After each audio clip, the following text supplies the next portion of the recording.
What's up, guys? I'm CM Savage, also known as Connor, and today I've got a guest star. His name's Mark. This is one of my buddies. He helped me get into vaping, and he knows a lot more about battery safety than I do. So today I'm going to have him co-star and guest in this video and explain to you guys a little bit about battery safety. All right, well, batteries are the lifeblood of vaping because when your battery goes dead, you're no longer vaping. You know, it sucks to be you when your battery is dead. And charging your batteries back up and taking care of the batteries is very important. We've got a few batteries here with us today. We've got a LiPo battery here with us. Some of you may not know what these are. A lot of people use them in remote control cars. There are a few mods that still use the LiPo batteries. If you want big power and you don't want to carry around a brick, LiPo batteries are a good way to go. Here's an example of a brick, guys. Yeah, this is a Wismec 300. What is this? How do you say this? Jabo Rulo RX 300 by Wismec. Yes, this is a brick in your hand. I cannot close my hand around this. This is quite a hefty mod. It takes four 18650 batteries to generate the power required for that. It takes 4 batteries. To where a LiPo battery would run it by itself. The giveaway is you don't have the length of time with a LiPo, but you have lots of power with them because the amperage rating on them. These are standard 18650 batteries. These are what most of you are familiar with. These are what we're going to talk about the most today because most people are using these. The main thing about 18650 batteries and battery safety is the wrap. You want to make sure that your wraps are in good condition because this is your hot, the end that's got the insulator around it, the other end is your ground, and almost the whole rest of this battery underneath your wrap is the ground. So when you start getting bad spots in it, you're actually getting extra grounding. Here's an example of a bad spot in a battery. This one, if you can see, it has a tiny rip. Has a rip right there in that battery. Right there in my wrap. So I have to rewrap that. Those are not good, and you need to rewrap those. But mainly, if this end of the battery is starting to show a wear, because this is where your hot is, this is where your juice comes out, the rest is grounding. That little insulator right there is what keeps it apart. So if you ever get a hold of a battery that the little insulator is missing, don't use that battery.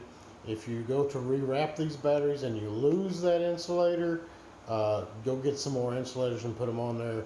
Don't try to just use a piece of paper or something cut out. You got there's a science behind how thick this is for it to do its job. 18650 batteries are used for a lot of things. When I was in the service, we used them in our flashlights. Nowadays, they're the most common battery for the vapor, but carrying around 18650 batteries is something you need to pay attention to because, like I said earlier, when your battery goes dead, you're not going to be a happy camper. So a lot of people carry extra batteries, and you need to carry your batteries in a safe manner. A case or something like that is the best way. I know lots of people who will just slide these in their pocket, and you've also seen these people on the news where their pants catch on fire and they burn themselves, and because what's always in people's pocket? Car keys, change. These things are made out of metal, and they will short the battery. If it touches both ends, like a set of car keys, you're going to get a spark, and it's going to ignite materials that are combustible, like your pants. I've actually heard stories about people who have put these batteries in their purse, in their change purse, and they short out, and asked the person what happened, and they said it was in there with my change. And you're like, well, you know, change is made out of metal. And the lady actually said, no, change is made out of money. Well, money is made out of silver and nickel and copper and zinc and some of the best conductors that there are on the market. So they will short out. And the thing you got to think about when these batteries go bad is if a battery goes bad and shorts out, if it's laying like this, you're probably going to get a nice little burn. But if something is around it, like your pants or whatever, it's going to hold it in there to where that burn is going to be more intense on getting it out. The reason that mods blow up is because what happens is Once that's around it, it's essentially a pipe bomb. When it goes to try to vent, it has to give some kind of release somewhere, and if there's no release point, it will blow a release point, and that's how you end up losing fingers and teeth and stuff like that. A lot of mods, if you look at them, have vent places. My Alien has vents at the top for the batteries. This Wismec product has vents at the bottom, and it has vents at the top. And what those are designed to do is they let those gases out, because this LiPo battery, I don't know if you can see it real well, but this LiPo battery is kind of puffy. See how it's squishy? It's supposed to be hard. This battery is actually attempted to vent. What happens is there's a sealant around these that keeps them from venting out, but that's what happens to them. And if it's under pressure, when it vents, it's going to blow apart. Examples are if you have a bad battery wrap, or you have a bad insulator, and you use a mech mod. Mech mods, a lot of people have heard things about them. If you know how to use them safely, they're good mods. But if you're not educated on battery safety, they become a pipe bomb in your hand or your pocket, and then you're on the 5 o'clock news saying that a vape blew up in your pocket. I'm glad you brought up battery safety, because there's more to battery safety than just the wraps. There's also knowing what the battery is capable of. People who build are an experienced builder. They know what Ohm's law is, and Ohm's law, we're not going to go into great detail about it, but what it does is it gives you an idea of what it should be, what your battery is going to be capable of. If you build a coil for your atomizer, the lower the resistance of the coil, the higher the amperage has to be to get to the same amount of voltage. And if you exceed the amperage rating on the battery, you're in danger of blowing the batteries up, because what you're trying to do is you're essentially trying to pull more power out of the battery than the battery is capable of. And when that happens, the battery isn't smart. It doesn't know to shut off, and it will overload the battery, make it hot. When it gets hot, the gases start to expand, and that's how they blow up. So knowing what your batteries are capable of is a very important thing. Now, buying good quality batteries is a good idea. You see a lot of batteries on places that are like really cheap, and you think, oh wow, these are really good batteries, and I'm going to buy 10 of them, and you didn't do much checking into them, and instead of buying a good amperage battery, you bought a whole bunch of 10 amp batteries. Well, you put 10 amp batteries into something like that Rouleau, or into his mod right here, and then you run something with a low resistance, you're exceeding the capability of those batteries, and you're going to make them blow up.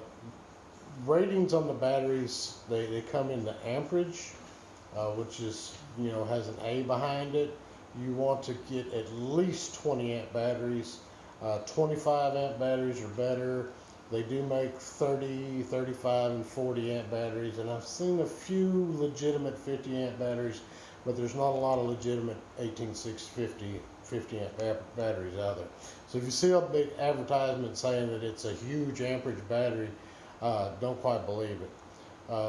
The MAH is milliamp hours. A lot of people get that confused, saying, oh, this is a 2700 amp battery. No, that's the milliamp hour is how long your battery is going to last.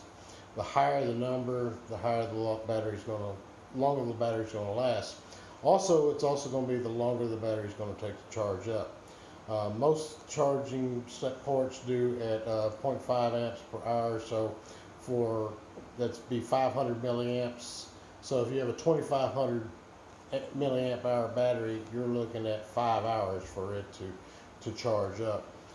Batteries will build a memory up in them, so that if you don't charge them all the way up, and you keep on going with them and running them down and you charge them part way, you essentially going to ruin the life of your battery. Cell phones used to be really bad about that a long time ago. They're not as bad nowadays. Batteries aren't as bad, but it's the same principle because that's what happens with. What else would y'all like to know about some batteries? Pass me that over there. This right here? Yep. This is a battery charger.